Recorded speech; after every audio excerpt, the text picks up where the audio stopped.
দোস্ত তোর গার্লফ্রেন্ড হইতেছে কোনটা কোনটা? তোর নেই এটা না এটা পরটা না না এদিকে এদিকে এদিকে এটা অনেকক্ষণ দাঁড়িয়েছিলাম। হ্যাঁ, তুমি কিন্তু অনেক লেট করেছো আমাকে। সরি। আচ্ছা তাহলে তোরা কথা বল, আমি একটু সাইডে যাই। ওকে। তোমার ফোনটা একটু দিবা, সেলফি তুলি। হ্যাঁ।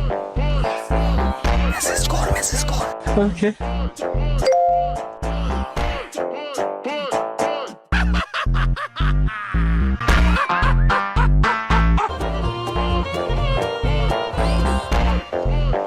তুমি কি চলে যাবে? অফিসে লেট হচ্ছে? হ্যাঁ, লেট হয়েছে। আচ্ছা ঠিক আছে, বাই। সব ঠিক আছে পারফেক্ট। ও আরেকটা এটার নাম মনে হয় সুমাইয়া। এটা হ্যাঁ এটা